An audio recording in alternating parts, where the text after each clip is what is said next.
So I just had a chat with one of my good mates from way back. Shout outs to Adsy at Quick Speed Auto. Love you, brother. And look, he asked a very fair point that I don't think we've covered yet, actually. So I thought I would cover it quickly.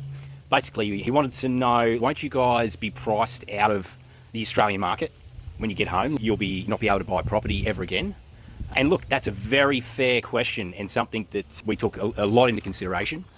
So what we're currently doing is selling at the top of the property market here in Australia, or very close to. And I've built a good chunk of equity that's going to pay outright for our Malaysian property. So we won't have any debt on the property in Malaysia. So I'm going to take the equity, pay the debt back off, no more debt, take the equity, buy property in Malaysia. And we're going to sit on that. Well, first of all, we're not going to buy straight away. We're going to wait for global property markets to come down a bit.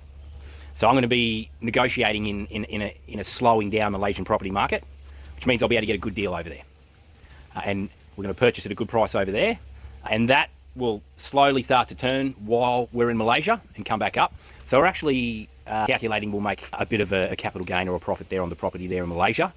Even if we're there for, let's say, year, 2 years, it'll definitely hold value over 2 years anyway. So what we do then, if we go, look, we're over this place, we're not feeling it anymore, we miss Australia, let's go back home.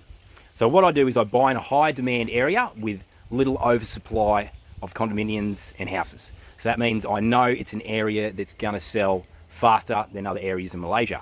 Same principle I do buying property in Australia, or any property investor would in Australia as well. So I can sell that property quite fast in Malaysia.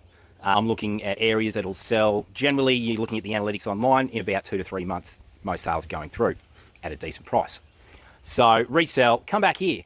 Now I've got a 500k deposit sitting there, possibly 600k deposit. Plus I've been working through my Australian ABN the whole time, either helping Aussies buy property in Australia or doing sales, whichever. So I've been paying some Australian tax, and I can supply all those bank details. So with a 500k deposit and a consistent income from me and my wife, because we're going to continue to work, we basically take the 500k profit or 500k in sales, use that as a deposit for a house here in Australia, off we go again. And that should be when the interest rates actually start to come back down. So if possible, if we can time it well, it'll be when all these interest rates have cleared out. So I've missed all the interest rate rises. They've come back down. Australia's gone. You've made us poor again. We can't afford this. Australia goes, oh, great. You're all poor again. Inflation's under control. We'll stop charging you all that high interest. That's when I come buy back in the market. The bank shouldn't have a drama lending me money with my deposit, and we'll have consistent income rolling through the whole time. So that answers that question anyway, just because I realised I hadn't answered that one before. Cheers, Adsy. Thanks, guys. Peace.